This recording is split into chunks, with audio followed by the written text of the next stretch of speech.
தந்தை, மகன், தூய ஆவியின் பெயராலே ஆமேன். ஆத்தும சரீர கற்படைய ஜெபம். சர்வ வல்லவரும் எல்லாவற்றையும் பார்க்கிறவருமாகிய இறைவா, என் ஆத்துமத்தை உமது திவ்ய சாயலாக உண்டாக்கினீரே. அதை நான் அசுத்தப்படுத்தாதபடிக்கு எனக்கு அனுக்கிரகம் செய்தருளும். நமது தேவாலயத்தை யாதொருவன் அசுத்தப்படுத்தினால் அவனை சிதைப்போம் என்று திருவுளம் பற்றினீரே. சுவாமி, உமது வேத மொழியின்படியே என் சரீரமே உமது தேவாலயம் ஆயிற்று.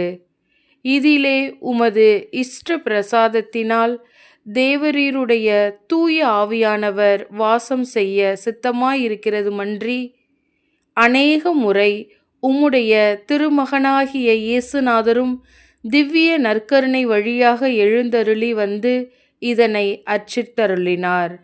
ஆகையால் புனிதமுள்ள கர்த்தாவே, உமக்கு சொந்தமாகிய இத்தேவாலயத்தில் தேவரீர் மிகுந்த அருவருப்புடன் வெறுக்கிற பாவ அக்கிரமங்களை வரவிடாதேயும்.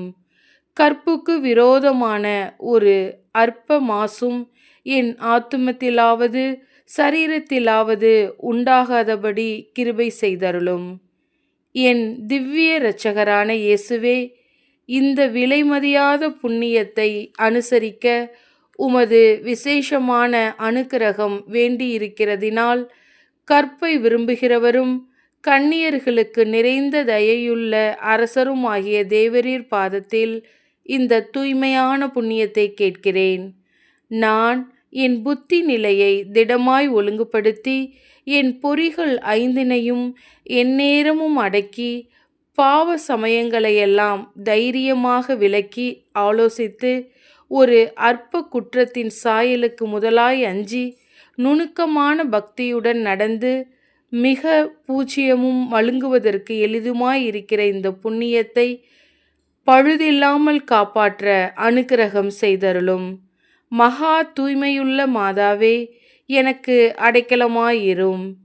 அடியேனுக்கு உம்முடைய திருக்குமாரனை மன்றாடி எனக்கு பரிசுத்தமான இருதயத்தை கொடுத்தருளும். எனக்கு காவலான சம்மனசானவரே, சோதனை வேளையில் என்னை கைவிடாமல் காத்தருளும். ஆமேன்.